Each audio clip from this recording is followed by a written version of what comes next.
नमस्कार दोस्तों, जैसा कि आप देख रहे हैं मैथमेटिकल क्लासेज में मैं पंकज यादव आप सभी का बड़ा ही स्वागत करता हूं। दोस्तों, आज हम आपको अपने इस वीडियो में एक बेहतरीन टॉपिक को लेकर आया हूं, जो कि सरलीकरण है, वो भी बोधमास के नियम से। यानी कि बोधमास के नियम से बड़े व्यंजक को हम कम समय में कैसे हल करें, वही हम अपनी इस वीडियो में बताने वाले हैं।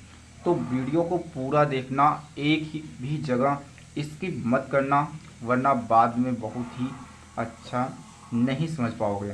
तो देखते हैं, हम आपको इस वीडियो में अच्छा समझाने का प्रयास करते हैं कि बोधमास क्या होता है, यानी कि बोधमास का रूल कहाँ पर फॉलो होता है, यानी कि बोधमास के द्वारा दिए गए व्यंजक को हल करने का सही क्रम हम आपको बताने वाले हैं कि इस वीडियो के देखने के बाद आप बड़े से बड़े व्यंजक को बहुत ही कम समय में आसानी ढंग से कर सकते हैं। तो दोस्तों देखिए, बोधमास यानी कि एक रूल है, एक नियम बना हुआ है जिससे कि हम व्यंजक को हल कर सकते हैं। जैसे कि बी हमारा कहाँ होता है, बी से यानी कि ब्रैकेट होता है। ब्रैकेट माने क्या होता है, कोष्टक होता है। यानी कि कोष्टक भी कितने होते हैं, चार होते हैं। कितने होते हैं, चार होते हैं। पहला हमारा होता है क्या, रेखा। रेखा कोष्टक होता है जो कि बार ब्रेकर्स माना जाता है। दूसरा होता है बड़ा कोष्टक, और तीसरा होता है हमारा मझला कोष्टक। क्या होता है, मझला कोष्टक। और चौथा हमारा क्या होता है, छोटा कोष्टक।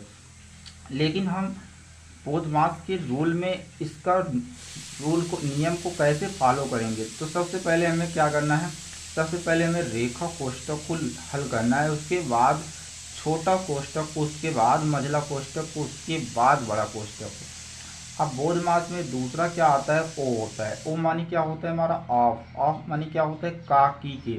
यानी कि का यानी कि क्या होता है, देखा जाए तो गुणा ही होता है, लेकिन का आ जाए तो हमें सबसे पहले गुणा करना होता है। डी से हमारा डिवीजन होता है, डिवीजन यानी कि भाग होता है। यम से हमारा मल्टीप्लिकेशन होता है जो कि गुणा होता है। एड से हमारा क्या होता है, एडिशंस होता है। एडिशन माने क्या होता है, जोड़ होता है। यस से हमारा क्या होता है, सब्ट्रैक्शन होता है जो कि घटा होता है। यानी कि सबसे पहले हमें क्या करना होता है, सबसे पहले हमें ब्रेकर्स को हल करना होता है। उसके बाद दिए गए व्यंजक में ऑफ यानी कि का की के आया हो उसको हल करना होता है। उसके बाद हमें भाग हल करना होता है, उसके बाद गुणा, उसके बाद जोड़, उसके बाद लास्ट में हमें घटाव को हल करना होता है, जो कि हमारा ट्रिक बन जाता है कि भागो जोड़। यानी कि सबसे पहले भाग, उसके बाद गुणा, उसके बाद जोड़, उसके बाद घटाना होता है। तो हम आपको अपनी इस वीडियो में इससे रिलेटेड कुछ क्वेश्चंस को सॉल्व करके बताते हैं कि इससे सारे क्वेश्चंस को कैसे सॉल्व किया जाता है। जैसे कि यहाँ पर दिया गया है 25 गुणे 63 भागे 7 प्लस 27 - 2। तो सबसे पहले हमें बोधमास के नियम क्या कहता है कि सबसे पहले हमें क्या होता है, BODMAS, यही होता है बोधमास। यानी कि सबसे पहले हमें ब्रैकेट हल करना होता है। यहाँ पर ब्रैकेट दिया गया है, नहीं है, तो ब्रैकेट को जाने दो। अब ओ यानी कि ऑफ, यानी कि का ओ दिया है, नहीं है, इसको भी जाने दो। उसके बाद डी आता है, डी यानी कि डिवीजन, यानी कि भाग होता है। भाग है, हाँ भाग है। तो सबसे पहले हम क्या करते हैं, सबसे पहले भाग करते हैं। जो नहीं दिया गया है उसको हम वैसे ही छोड़ देते हैं। क्या करते हैं, वैसे ही छोड़ देते हैं। तो 25, अब यहाँ पर गुणा, अब यहाँ पर भाग है, तो 7 × 9 = 63, यानी कि कितना आ गया, 9 आ गया। 9 प्लस 27 -2 आ गया। अब भाग हो गया। भाग के बाद क्या होता है इसमें, यम यानी कि मल्टीप्लिकेशन, यानी कि गुणा करना होता है। गुणा है, हाँ गुणा है।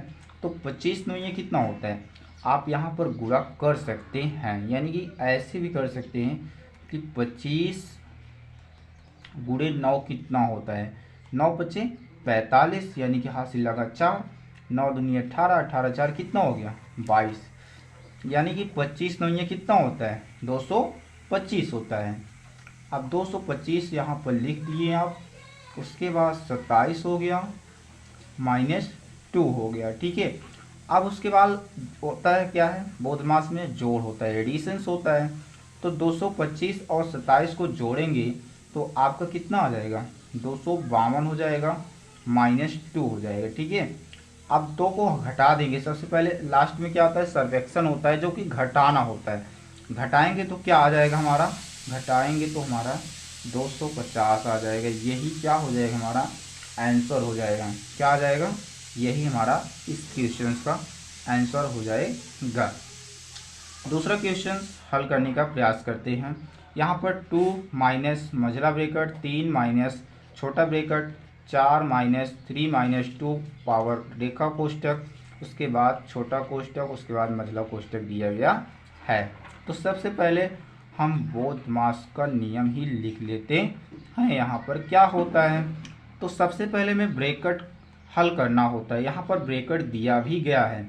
यहाँ पर ब्रैकेट छोटा ब्रैकेट है, मझला ब्रैकेट है और रेखा कोष्टक है। तो सबसे पहले हमें ब्रैकेट में क्या होता है, सबसे पहले रेखा कोष्टक को हल किया जाता है। तो सबसे पहले रेखा कोष्टक को हम हल करते हैं। तो 2 माइनस 3 माइनस 4 हो जाएगा, और यहाँ पर जब ये घट जाएगा, 4 माइनस 3 में से 2 गया, 1 आ गया। ठीक है, ऐसा हो जाए। उसके बाद हमारा क्या होता है, रेखा कोष्टक के बाद हमारा छोटा कोष्टक हल होता है।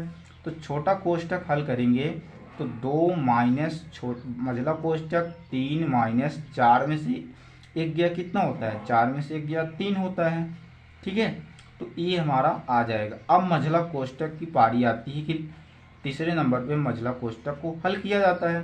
तो 2 माइनस 3 में से 3 गया, 0 हो जाएगा। ठीक है, अब उसके बाद 2 में से 0 गया तो कितना आ जाएगा, 2 ही।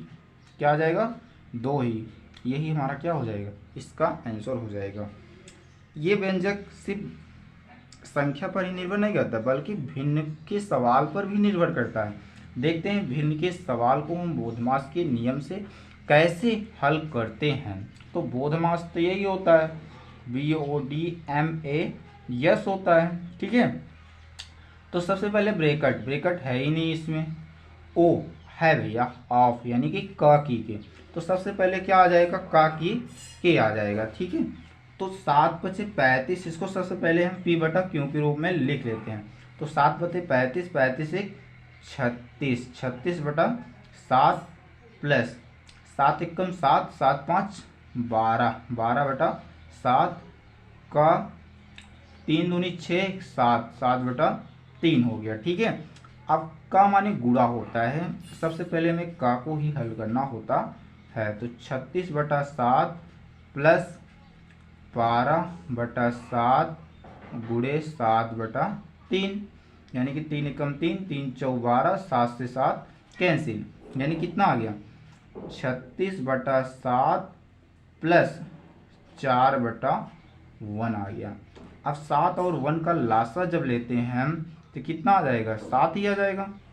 तो 7 एकम 7 यानी कि 36 प्लस 1 सत्ते 7 यानी कि 7 चौक 28 आ जाएगा। ठीक है, अब उसके बाद जोड़ते हैं हम इसको, 8 6 14, 3 2 5 1 6, यानी कि 64 बटा 7, यही क्या आ जाएगा, इसका आंसर हो जाएगा। ठीक है।